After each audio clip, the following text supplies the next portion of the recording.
काम भोग शब्द क्रिया की तो बात जाने दो, मेरे कान में भी ये शब्द न पड़ने पावे। ये बात ध्यान दीजिए।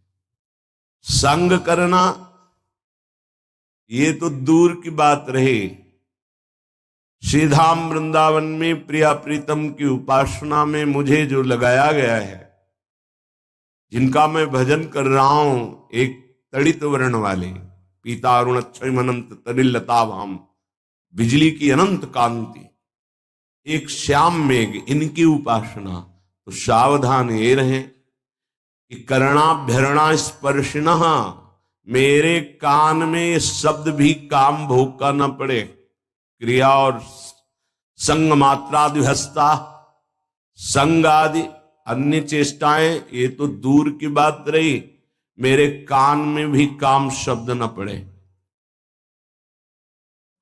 क्योंकि सुनने मात्र से ही ये भय उपस्थित कर देता है। कुछ ही दिन की बात है, वो स्मार्ट मोबाइल के कारण उन्होंने अपने शरीर को पूरा कर दिया। साधक थे, उन्होंने सुसाइड नोट में लिखा कि मैं अपने शरीर को इसलिए नष्ट कर रहा हूं क्योंकि इस मोबाइल से मैंने गंदी बातें देखी और वो मेरे मन को बहुत मथित कर रही हैं। मैं जीने की आशा छोड़ चुका हूं, किसी का इसमें कोई दोष नहीं, और अपने शरीर को पूरा किया। हम तो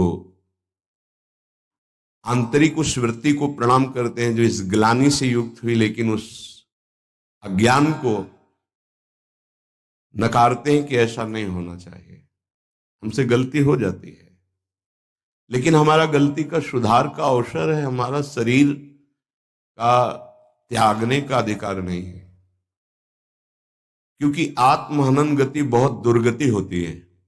ये कोई निर्णायक फैसला थोड़ी हो गया कि इससे हम मोक्ष पद भी प्राप्त कर लेंगे, परम पद नहीं। बड़ी से भी बड़ी गलती हो गई, हम क्षमा चाहते हैं प्रभु से, समाज से, अपने से भी, और हम आगे बढ़े, अपने को भी क्षमा करें। गलती हो गई, इस तरह का कोई कदम उठा लेना विवेक नहीं कहलाता। इसलिए महापुरुषों ने जो कहा उसको समझो।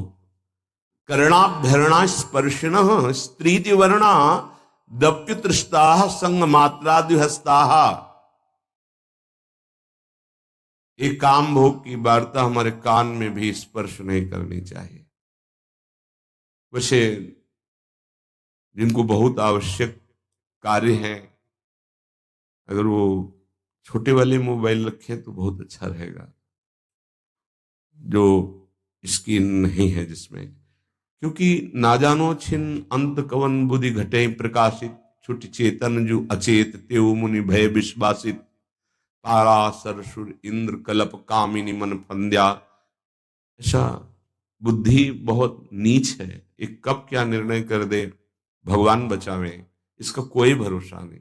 ये सबसे बड़े दगाबाज दो अंदर बैठे हैं, मन और बुद्धि, इन पर कभी विश्वास न करे। बहुत नीच है ये, बहुत नीच है ये। जब तक ये भजन करके भगवत प्राप्ति नहीं कर लेते, तब तक इनका विश्वास करना मानो अपने आप को नष्ट करना है। ना अपने मन पर विश्वास, ना अपनी बुद्धि पर विश्वास। छाती जलती रहती है, हृदय रोता रहता है, परमार्थ का पथिक लड़खड़ा के ऐसे गड्ढे पे गिरता है, उठना मुश्किल होता है। क्या जीवन का नाश कर देना किसी समस्या का समाधान हो सकता है क्या? नहीं। चलने वाला ही गिरता है, लड़ने वाला ही हारता है, इसलिए हारने वाला ही एक दिन विजेता बनता है। देखो, ये संसारी पुरुष नहीं जानते, हाय ऐसा हो गया। आप तो दिन भर रात दिन उसी विषय में पड़े हो। कोई साधक यदि साधन मार्ग में चल रहा है, थोड़ा फिसल गया, थोड़ा चूक हो गई, तो हाय कहने की जरूरत नहीं, उसको ढांढस बंधाने की जरूरत है, धैर्य बनाने। कोई बात नहीं, आप आगे बढ़े, कुछ नहीं हुआ, ठीक है, सब ठीक हो जाएगा। ये यात्रा है, बहुत भूल भुलैया की यात्रा है। बहुत फिसलन है माया की, इसलिए एक दूसरे को सहयोग करके निकलना है। जब तक भगवत साक्षात्कार न हो जाए, साधक को एकांत कमरे में अकेले नहीं रहना चाहिए, समुदाय में रहना चाहिए। साधु समुदाय, कलौ संघो शक्ति। समुदाय से क्या होता है कि एक दूसरे की नजर है। अच्छा, हमारे अंदर कोई गलती हुई तो हम एक दूसरे साधक से निवेदन कर सकते हैं, वो हमको समझा सकता है। अकेले में जो चिंतन फंसा वो फंस गया, और वो चिंतन ना निकल पाया। वैसे सबसे प्रार्थना है, हर समस्या का समाधान है, हर पाप का प्रायश्चित है, हर गलती के सुधारने का अवसर। कोई ऐसी गलती नहीं जिसका सुधार ना हो। कभी किसी से ऐसी गलती हो जाए तो आप अंदर जलिएगा मत, गुरुजनों से शेयर कीजिएगा। जो अपने गुरुजन हैं उनके सामने बात रखिएगा कि मेरे से गलती हो गई। अब अपने मन को खाली कर दीजिएगा। आपसे सही कहते हैं, हमारे प्रभु इतने करुणा में क्षमा करते हैं। अगर वो क्षमा न करे तो भगवत प्राप्ति किसी को ना हो। आप लोग नहीं समझते हैं, किसी की भी जीवनी जो है वो शुक्ल पक्ष की लिखी जाती है। इसीलिए बड़े बड़े महापुरुष जब प्रभु के सामने विनय करते हैं तो मोशम कौन कुटिल खल कामी, जिन मुको तन दियो ताको न भजन क्यों, ऐसो नोन हरामी।